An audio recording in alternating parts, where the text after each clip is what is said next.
మా ఫాదర్ గురించి చెప్పట్లేదు, నేను ఒక ప్రొడ్యూసర్ గురించి చెప్తున్నాను.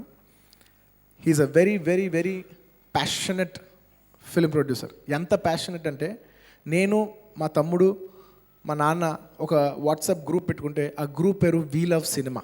ఫ్యామిలీ గ్రూప్ కాదు, ఆ గ్రూప్ పేరు వీ లవ్ సినిమా. ఆయన సినిమా అంటే అంత పిచ్చి. అండ్ నేనే కాదు, మీరు ఎప్పుడైనా తీసుకోండి, ఇప్పుడు ఆయన మగధీర అదా అంటున్నారు, కానీ ఆయన ఎప్పుడు సినిమా తీసినా, చిరంజీవి గారితో సినిమా తీసినప్పుడు ఆ రోజుకి చిరంజీవి గారు one of the best all times. ఆ హీరోకి హైయెస్ట్ కలెక్షన్ ఫిలిమ్స్ ఆ రోజు ఆయన డెలివర్ చేశారు. ఆ తర్వాత కళ్యాణ్ గారితో అక్కడ అమ్మాయి ఇక్కడ అబ్బాయి అనుకోపోయినా జల్సా ఆ రోజుకి highest collection, Pawan Kalyan highest collection film ఆ రోజు గీతాస్ ఆ రోజు ఆయన ఆయన ఇచ్చారు. ఆ తర్వాత చరణ్తో మగధీర తీసినప్పుడు చరణ్తో హైయెస్ట్ కలెక్షన్, అంటే ఆ హీరోకి హైయెస్ట్ రికార్డ్ గీతాస్ బ్యానర్లో వచ్చేది. అండ్ ఆ తర్వాత I can proudly say even bite heroes Naga చైతన్యతో చేసేప్పుడు 100% love, it was his best film by then. And ఇవాళ టుడే చూసుకుంటే నాని భలే భలే మగడువాయ్, దాంతో it's his highest film.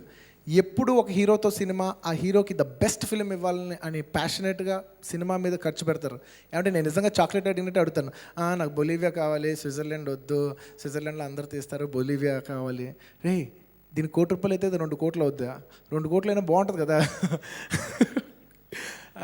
And నాకు పిచ్చి ఉంది, సినిమా బాగుండాలి. నేను చేసిన సినిమా ఆడిపోయినా పర్లేదు, కానీ సినిమా చూడటానికి చాలా బాగుండాలని నాకు పిచ్చి ఉంటుంది. అండ్ నా పిచ్చికి సపోర్ట్ చేసిన మా ఫాదర్కి, నా ప్రొడ్యూసర్కి నేను మనస్ఫూర్తిగా ధన్యవాదాలు తెలియజేసుకోవాలి.